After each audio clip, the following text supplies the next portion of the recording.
네, 더불어민주당 이재명 대표가 선거법 위반 2심 선고에서 무죄를 선고받았습니다. 네, 1심의 유죄 판단이 모두 뒤집혔는데요. 서울고등법원 취재기자 연결해 보겠습니다. 팽재용 기자 전해주시죠. 네, 서울고등법원에 나와 있습니다. 말씀하신 것처럼 이재명 대표가 이 선거법 위반 사건 2심에서 무죄를 선고받았습니다. 2시부터 시작했던 재판이 한 3시 40분쯤 끝났는데요. 오늘 재판의 주요 내용 현장을 취재한 김예린 기자와 함께 하나씩 짚어보도록 하겠습니다. 김 기자, 오늘 재판 자체가 예상보다 좀 길게 진행된 것 같은데 왜 이렇게 좀 길게 됐나요? 네, 그렇습니다. 이 대표의 2심 선고 지금 1시간 40분 가까이 진행이 됐거든요. 네. 통상 선고가 30분 안팎으로 마무리된다는 예상을 깨고 상당히 긴 시간 진행이 됐습니다.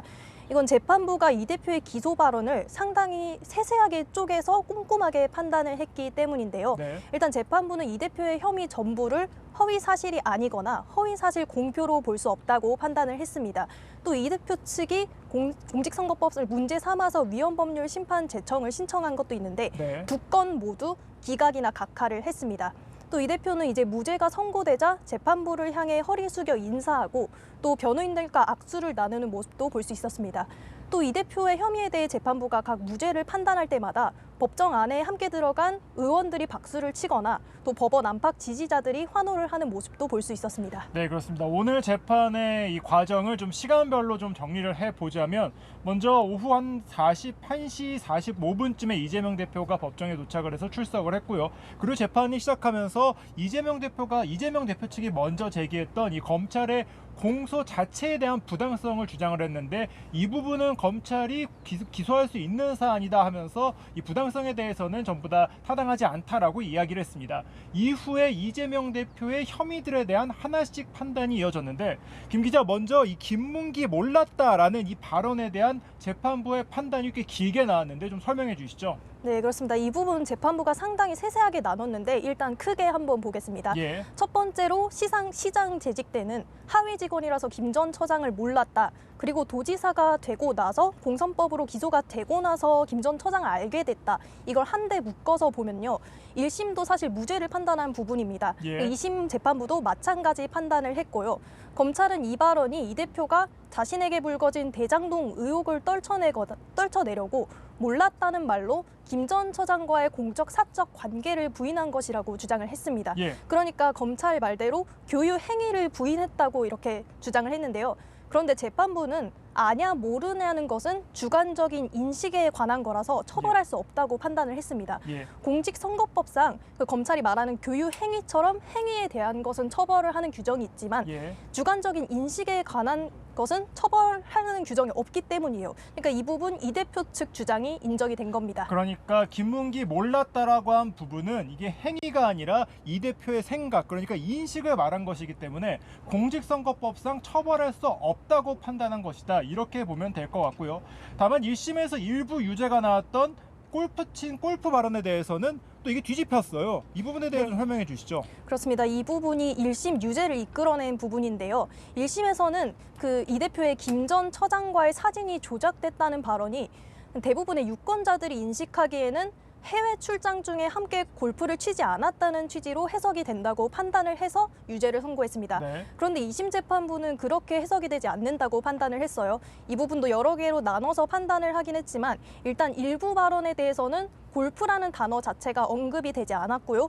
그 질문도 골프라는 말이 들어가지 않았기 때문에 넓게 해석을 하더라도 골프를 안 쳤다는 취지로 해석하기는 어렵다는 판단입니다.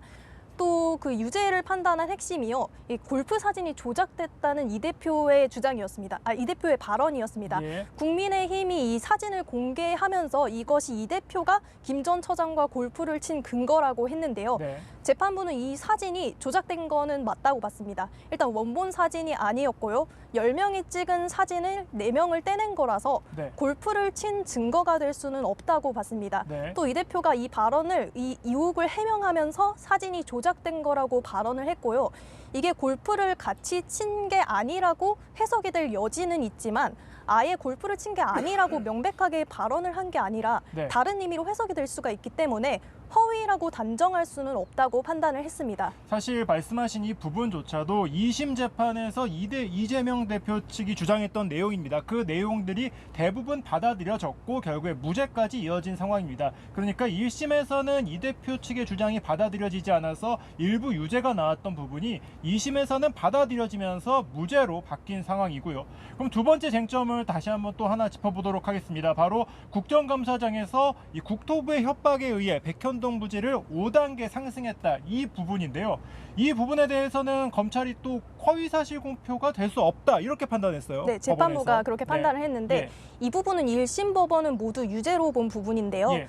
혐의를 크게 두 가지로 나누면 우선 첫 번째로 이 대표의 발언 중 국토부의 용도 변경 요청을 받고 불가피하게 어쩔 수 없이 자신의 방침과 다르게 용도 변경을 해줬다는 발언입니다. 네. 일단 재판부가 그 용도 변경을 해야 된다는 의무 조항은 없었다고 언급을 했습니다. 예. 협조 요청일 뿐이라고 말을 했고요. 예. 다만 전체적으로 이 발언이 허위사실 공표가 아니라서 의견 표명이라서 처벌할 수 없다. 그러니까 앞서 그 김 전 처장을 몰랐다는 발언과 같이 이것은 이 대표의 주관적 인식에 해당하기 때문에 공직선거법상 허위사실 공표로 처벌할 수는 없다는 취지로 판단을 했습니다. 그러니까 이 발언 중에 핵심이 이 대표의 발언 중에 어쩔 수 없이 그리고 불가피하게라는 게 상대적이고 주관적인 기준이라서 처벌을 할 수 없다는 겁니다. 또 국토부의 법률에 따라서 용도 변경을 해줬다는 건 허위라고 볼 수 없다고 판단을 했습니다. 네. 또 실제로 국토부가 지자체장들에게 공문을 보냈었죠. 예, 그렇죠. 용도 변경에 협조하라는 공문을 보냈고 또 네. 재판부가 언급을 한 게요. 당시 이 대표가 성남시장이었잖아요. 예. 성남시만 특정해서 3차례나 공문을 보냈다고 언급했습니다. 예. 또 용도 변경을 독촉한 취지에 따라서 네. 성남시가 이 용도 변경을 검토를 안 할 수는 없었다고 네. 말했습니다. 그래서 이건 이 대표의 주장대로 용도 변경을 이행하라는 촉구와는 다르지 않다고 그렇게 판단을 했습니다. 네, 그렇습니다. 말씀하신 것처럼 검찰에서 기소를 할 때는 이 국토부 협박 발언이 허위다라는 주장을 했었지만 법원에서는 그렇게 판단하지 않은 것입니다. 그러니까 국토부의 협박 발언을 이 대표가 어느 정도 인식할 수 있었다, 이렇게 판단을 하면서 국정감사에서의 발언 자체도 모두 허위사실 공표로 볼 수 없다는 판단을 내렸습니다. 1심과 2심의 판단이 이렇게 엇갈리면서 이제 관심이 모아지는 것은 대법원 판단입니다. 아마 검찰이 아직 상고 입장을 밝히진 않았지만 상고할 것으로 현재 예상이 되고 있죠. 네, 그렇습니다. 검찰은 이 대표에게 법정 최고형인 징역 2년을 구형했었거든요. 또 이 대표가 대선 당선을 위해서 반복적으로 거짓말을 한 중대 범죄라고 판단을 했기 때문에 당연히 무죄 판결에 불복을 할 것이고요. 이제 상고를 할 것으로 보입니다. 예. 그럼 이제 대법원의 판단이 남아 있는 거죠. 네. 근데 이 대표로서는 아직 이게 2심이 확정 판결은 아니지만 가장 큰 사법 리스크를 어느 정도 벗어나서 고비를 넘긴 상황으로도 풀이가 됩니다. 네. 일단 1심에서는 징역 1년에 집행유예 2년이 나왔었잖아요. 이게 예. 의원직 상실령에 해당했는데 확정된다면 그렇죠. 네. 근데 일단 이 의원직 상실령에서는 2심에서 벗어난 상황이라서 만약에 확정되면이지만 일단 대선 출마 불가라는 걸림돌에서는 어느 정도 벗어난 것으로 풀이가 됩니다. 네, 사법 리스크가 일단 어느 정도 덜어졌다라고 볼 수는 있지만 아직 상고심 판단이 남았고 이재명 대표 같은 경우에는 아직 재판을 좀 더 받는 게 있지 않습니까? 위증교사 판단 같은 경우에는 1심에서 무죄를 받고 현재 항소심을 지금 진행하고 있고 이 대장동 의혹 재판 등 아직 남은 재판이 좀 남아 있는 상황이어서 사법 리스크가 이번 선고로 인해서 모두 다 해소된 것은 아니지만 일단 가장 눈앞에 있던 어느 정도의 이 리스크는 좀 해소가 된 측면이 오늘 재판 결과로 나타난 상황입니다. 지난해 11월 1심에서 유죄를 선고받은 이 대표는 4개월 뒤인 오늘 전혀 다른 판단을 받은 상황인데요. 이 김 기자가 말한 것처럼 앞으로 대법원 판단이 남아 있습니다. 2심 선고가 확정이 된 것은 아니기 때문에 앞으로 법원에서 이 대표에 대한 판단을 또 한번 어떻게 내릴지 계속 주목해야 될 것 같습니다. 지금까지 서울고등법원에서 전해드렸습니다.